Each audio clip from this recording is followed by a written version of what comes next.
Hey, what the hell's going on? How are you? My name is Nick. Digilio. Nice to see you. Thanks for checking me out on my YouTube channel, or if you're checking me out on my Patreon page, thank you for doing that. If you are checking me out on my Patreon page, you should donate a little dough. That'd be very cool. I review movies, which I'm about to do here, on video, and I also have two podcasts that I do. One is called the Nick D Podcast, which is an entertainment pop culture podcast with great guests and regular segments, including movie reviews. And the other one is called That Show Hasn't Been Funny in Years. It's the best podcast about SNL that you will ever find. The Nick D Podcast is twice a week.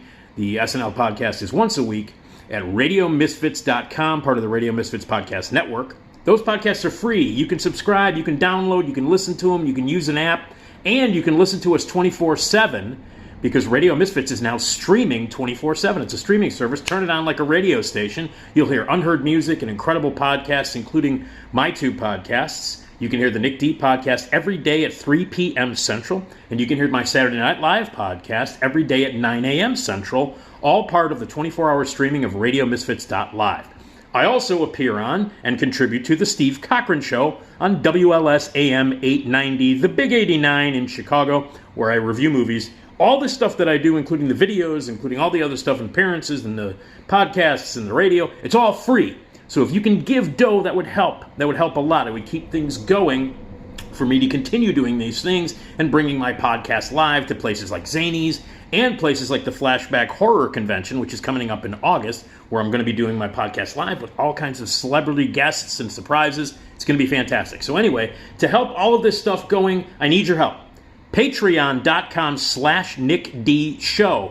Give some money, pick a tier, you'll get some bonus material as we keep going. There's already a lot of bonus videos there for you to choose from, but give some money. It helps keep this thing going. I'm not getting paid for any of this stuff. I love to do it, but a little help, a little kickback would be awesome. So, Patreon.com/NickDShow. Sign up, be a patron, give some money. That'd be awesome. All right, we are halfway through the year, and I always compile a best and worst of movie list when we're halfway through the year. I have seen every movie that has been released between January and June, and we are coming up at the end of June, but since I'm a critic, I get to see the movies ahead of time. I've been to press screenings, so all of the movies that will be released by June 30th I have already seen, and I've put together my two lists for halfway through the year, the best movies of 2023 thus far, and the worst movies of 2023 thus far. Put together a list of 20 for each category. And this is from January through the end of June, the halfway point. Here we are. We've reached it. We are we are already halfway through the year of 2023. So I've compiled the best movies I've seen all year and the worst movies I've seen all year. And this is the halfway point. So I'm taking a little break, looking at everything I've seen so far between January and June, and thinking about the best stuff and the worst stuff and the performances and the film debuts and the direction and all that cool stuff. So the best movies of 2023 so far and the worst movies of 2023 so far, and I've made the list. So I'm just going to fly through these and briefly talk about some of them. I'm not going to talk about all 40 movies because we'll be here for 6 weeks, and we don't want that. 6 weeks, by the way, a terrible movie with Dudley Moore. Don't know why I thought of that, because I'm a dipshit. Anyway, halfway through the year, these are the best and worst movies I've seen. So far, it's not been a great year. It just hasn't. Although there have been some significantly amazing movies, and I have seen 2 movies that are not included here that will be on my best list afterwards. One of which I think is maybe the best movie I've seen all year. But but it hasn't been released yet. So technically, it's not part of the first 6 months or the halfway point of the year.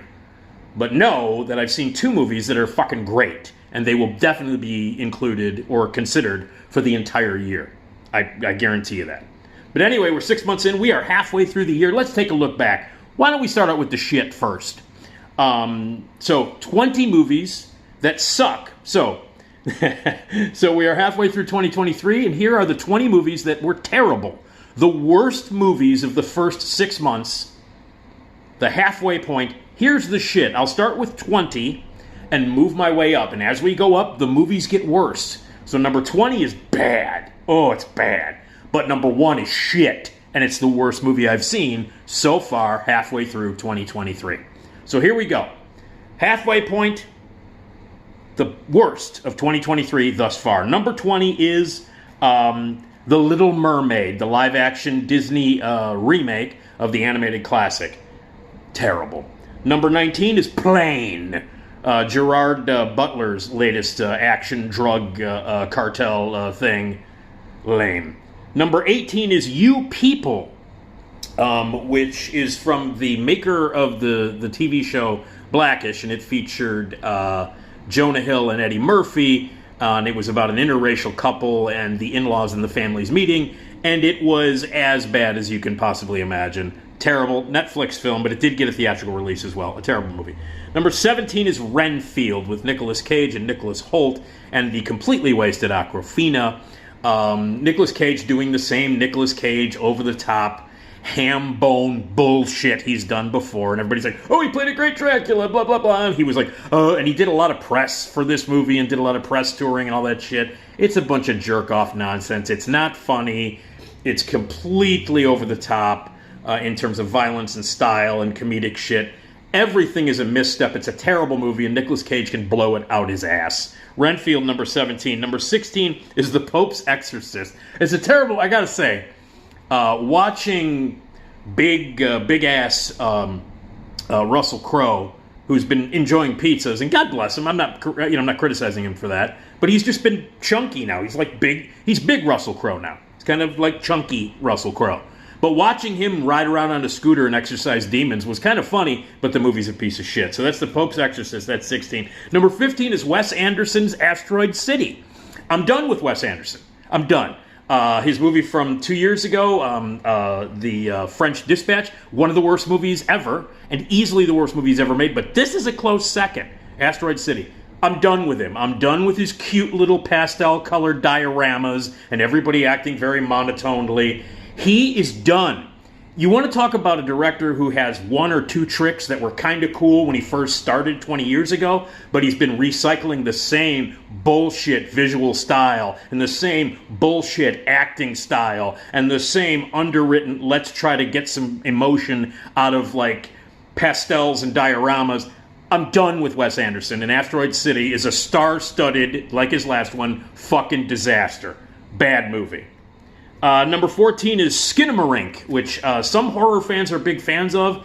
Boring as shit.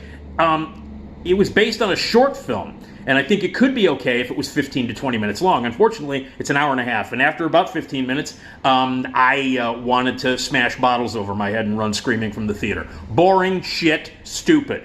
People like it, though. I don't know why. You horror fans are dumb sometimes. 13, Book Club, The Next Chapter. Jane Fonda, man, I don't know. Lily Tomlin, Jane Fonda, it's no good. Number 12 is Fast X, the latest terrible chapter in the Fast and Furious series, a series of movies that I used to really love, and that I still, certain chapters in the Fast and Furious catalog, I still back and still love and think are great. This series, like Wes Anderson, done. You've hit your limit. You're done. Done. And adding Jason Momoa, who is like the most annoying motherfucker on the planet, adding that sack of shit in the movie and allowing him to do whatever the fuck he was doing in that movie, big mistake. Done with Fast X, except they're making another one, even though it bombed. So that's number 12. 11, another sequel, Scream 6. Fuck the Scream movies, I'm done with those as well. Done. And I backed the first 4. So the lesson here is Wes Craven is dead. So is the series. Since Wes Craven's death, the 2 that they've made are shit. So, that's number 11. Number 10 is Indiana Jones and the Dial of Destiny. Wow. Sequel, all suck. Done with this shit, too. Done.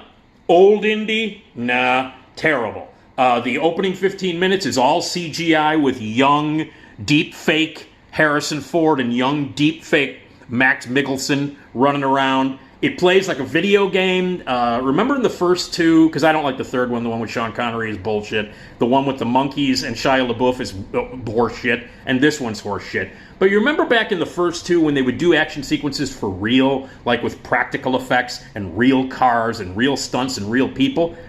Now, the first 20 minutes of this movie it may as well be a motherfucking cartoon. And that is the feel through the entire movie. It's bullshit. It's boring. It gets ridiculous. And of course they have to bring time travel into it because every fucking series now in the world has to have fucking time travel in it. It's bullshit. You should have put Indy to bed a long time ago, as far as I'm concerned, after Temple of Doom. But yeah, Indiana Jones and the Dial of Destiny is a fucking horrible movie. Terrible movie. Awful. All right, number 9 is BlackBerry, which was the movie that was about the creation of the BlackBerry device. If this is the way I've been talking about it, if social media were a low-budget, made-for-USA, Social Network, by the way, I'm sorry, the movie The Social Network. If it were a low-budget, made-for-USA network TV movie that aired after Suits, that's what BlackBerry is. Shitberry.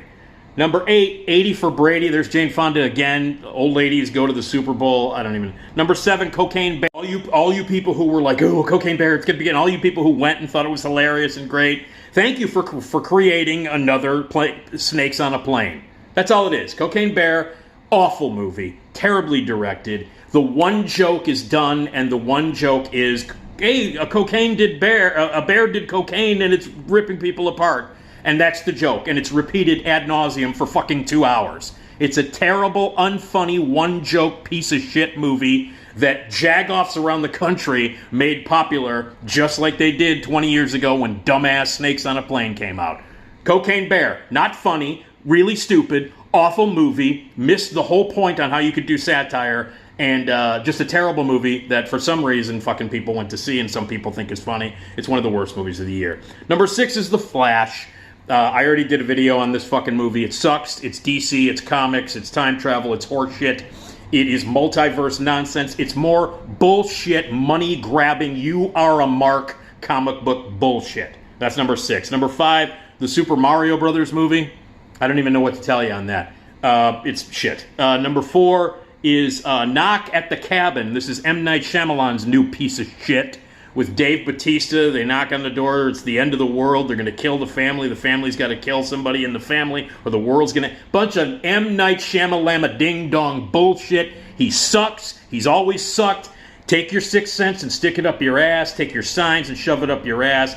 All of your little movies that you like by this fucking guy and your little Unbreakable, stick them up your ass. M. Night Shyamalan is one of the worst filmmakers ever, an embarrassment to the world of horror, and a goddamn joke of cinema, and Knock at the Cabin is one of the worst goddamn movies of the year. In fact, it's number 4. Number 3 is About My Father with Italian Dane Cook, Sebastian Maniscalco.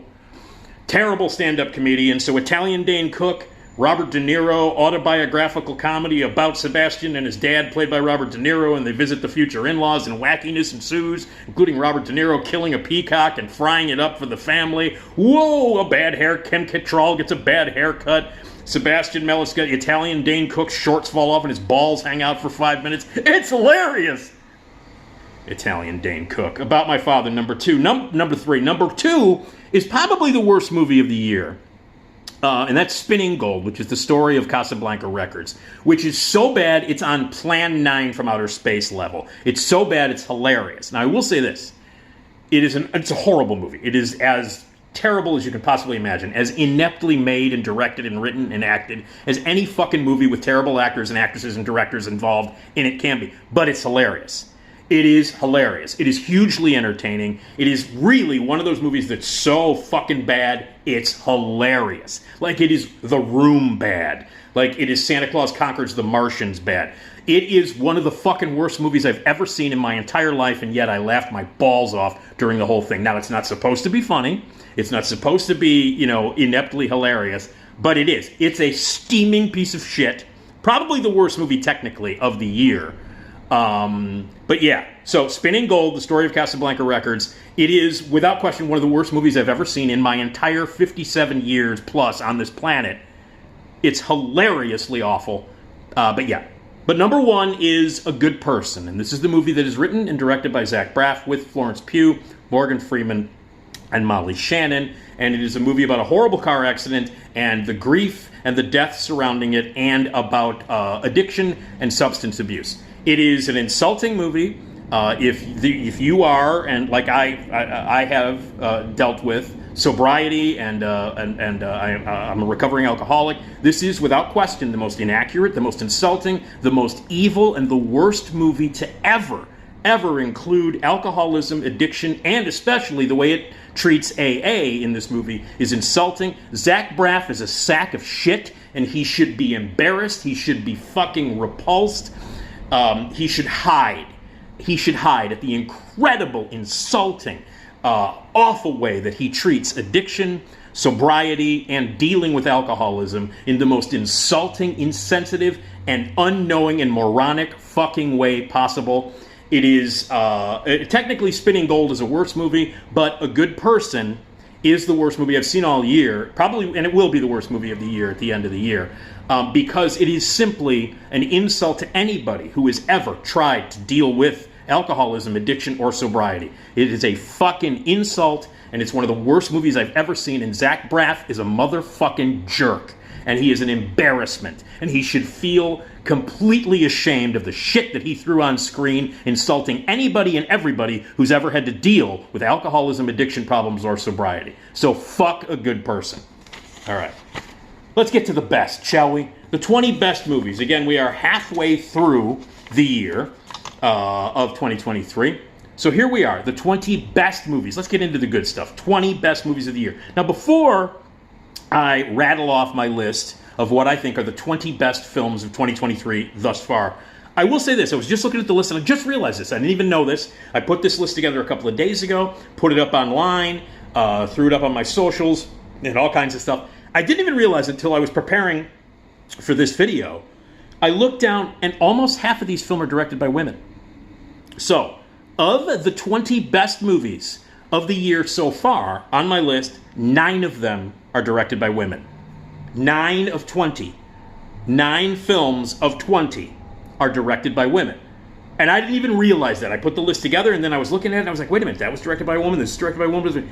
9 of the 20 best movies of 2023 thus far are directed by women. And I think that's pretty fucking cool. It's pretty cool. I didn't even realize that, but yeah. And a lot of them are film debuts. I think there are 4 of the 9 women that directed are debuts, and then there are like 3 other film debuts too. So there is an overwhelming amount of women who directed the best movies of the year thus far, and an overwhelming amount of film directorial debuts. Really amazing. So the ladies came out, and first filmmakers really kicking ass this year.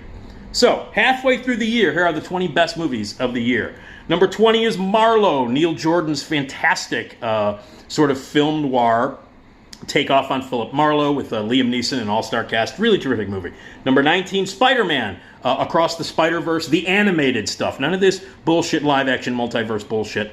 This really beautifully imaginative, hyper-kinetic, incredibly beautiful-looking and animated film that makes fun of the whole multiverse shit. And it's a satire and it's really good. That's number 19. Number 18 is The Boogeyman. Really scary movie, adapted from the Stephen King short story. Beautifully acted, really well directed, intense, smart, a great movie about grief and parental death. Terrific movie. So that's number 18. Number 17 is No Hard Feelings. I just saw this one the other night. This is with Jennifer Lawrence as a 32-year-old woman who is hired by some parents, the father of which is Matthew Broderick, to bang their 19-year-old son to get him out of his shell because they're worried about him going off to college and he doesn't go out and doesn't do anything. They want to bring him out of his shell, so they hire Jennifer Lawrence, who needs the money, to bang their son. It's hard R-rated sort of sex comedy, but it's also very sweet, very sad, and really well done. And Jennifer Lawrence is terrifically funny in it. Very entertaining movie. That's number 17, No Hard Feelings. Number 16 is Inside, with Willem Dafoe as a thief who's caught inside a well-barricaded apartment that he was trying to rip off art for, and he gets locked inside because of his security. And it's him stuck inside this apartment for months. It's a great movie. Inside, if you want to watch a great one-man show and a great one-man actor, Willem Dafoe in Inside, that's number 16. Number 15, another horror movie, Evil Dead Rise, proving that this entire series is great. The 3 that Sam Raimi directed are awesome. The reboot that Fede Alvarez directed is awesome. And this new one that Lee Cronin directed is awesome too. Evil Dead Rise, number 15. Number 14 is Past Lives, a movie that people love a lot more than I do. This is Celine Strong. Again, this one's directed by a woman. And this was about two people that were childhood friends. They broke apart for a long time, and then they reunited. A lot of people are really identifying with it. It's a beautiful movie, beautifully acted, very simple. It's about love that got away and friendship that could have developed into something even more had it happened in a different time. So that's Past Lives, number 14. Number 13 is Revoir Paris, also directed by a woman. A great film about a woman surviving a massive shooting, a mass shooting in a restaurant, in a cafe in Paris, and how she has to put her life together and recount what happened and how she behaved during this shooting. Terrific movie, really wonderful, directed by a woman. Number 12 is Sarah the Bone Woman. Tremendous, creepy little horror film about birth, about motherhood, about being a first-time mother, directed by a woman. Another one directed by a woman. Really creepy and scary and very, very significant and deep about birth and motherhood. A terrific movie. And that is number 12. Number 11 is You Hurt My Feelings, again, directed by a woman. And this is Julia Louis-Dreyfus plays a writer whose husband lies to her, and it's about their relationship and about little white lies that might tear up a relationship. It's beautifully observed, beautifully written, intelligent, funny, also really, really well acted. A terrific movie. Again, directed by a woman. That's number 11, You Hurt My Feelings. Number 10 is Brandon Cronenberg's Infinity Pool. The apple doesn't fall far from the tree. His father is the great David Cronenberg. It's a creepy body horror, insane movie with Alexander Skarsgård and the wonderful Mia Goth. It's creepy and weird and sci-fi and body horror related. It's very much like his dad's work, only he's got a voice of his own. A terrific, wonderful, creepy little, gooey little horror movie from Brandon Cronenberg. That's Infinity Pool, number 10. Number 9 is a two-person movie with Christopher Abbott and Margaret Qualley. And it's called Sanctuary. It's about a guy and his call girl and their sadomasochistic relationship. Wonderful movie that turns out to be a really lovely romantic comedy. It struck me as a romantic comedy. I don't know. There's a lot of S&M in it, and a lot of fucked up behavior in it. To me, best romantic comedy of the year. That's Sanctuary. Number 8. That's number 9. Number 8 is Showing Up, Kelly Reichardt's latest film. Again, directed by a woman. Number 8, and it features Michelle Williams totally making up for the shit that she did in The Fabelmans as an artist dealing with her family and her friends and her art. A wonderful, low-budget movie about humanist behavior and about the art scene, and really low-key and terrific in that wonderful Kelly Reichardt way, with a tremendous performance by the entire... Everybody in it is great, but Michelle Williams is fantastic in Showing Up. That's number 8. Number 7 is Alice Darling, also directed by a woman. In fact, Bill Nighy's daughter, Mary Nighy, featuring the best performance that Anna Kendrick has ever given as a mentally abused woman who's trying to get away from the jagoff that she's dating by spending a weekend with her friends. It really captures the terror of abusive relationships, but in this case, not a physically abusive relationship, but a mentally abusive relationship, anchored by an extraordinarily beautiful and incredible and powerful performance by Anna Kendrick, and that's called Alice Darling. That's number 7. Number 6, also directed by a woman, Blue Jean, which is out right now at the Film Center, downtown Gene Siskel Film Center.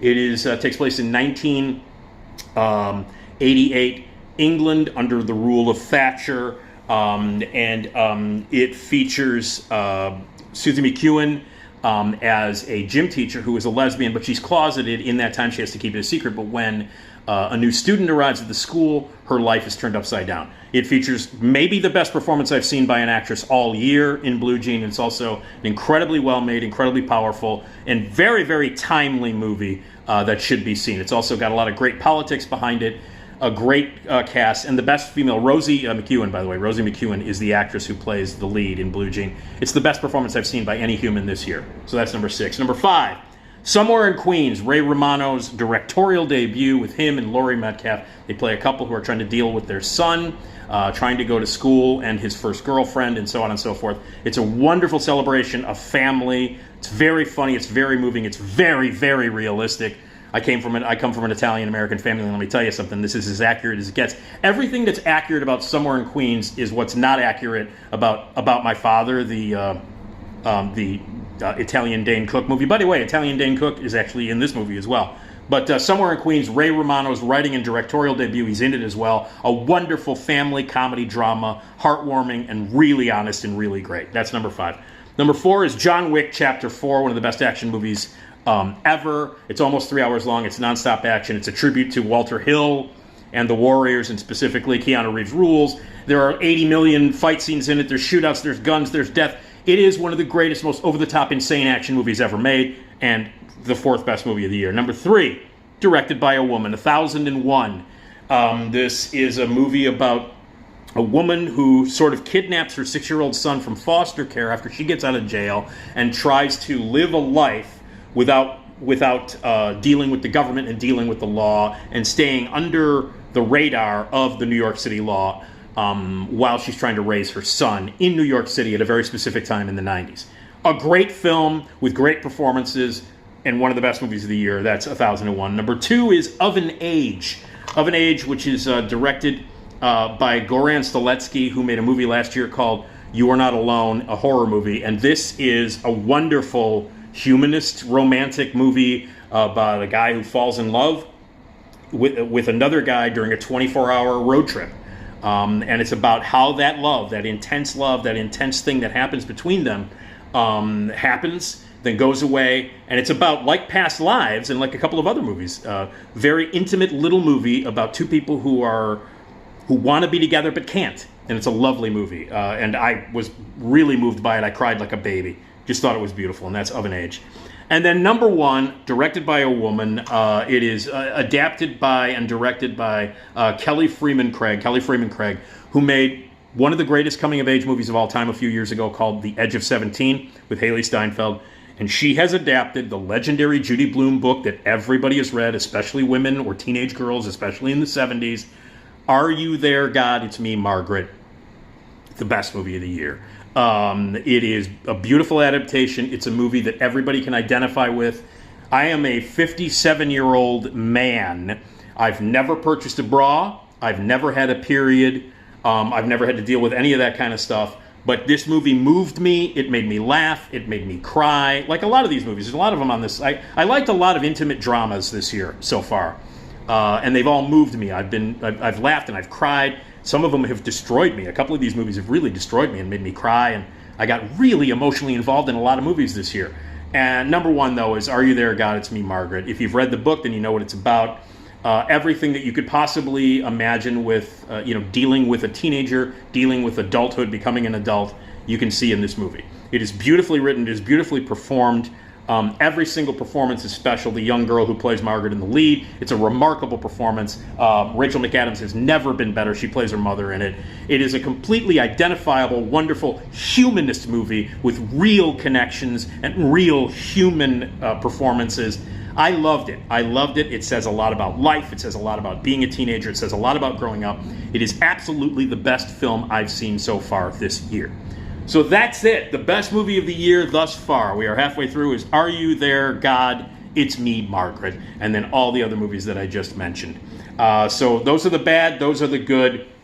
And let me repeat the best ones really quickly. So these are my favorite movies of 2023 thus far, halfway through the year. Are You There, God? It's Me, Margaret. Of an Age.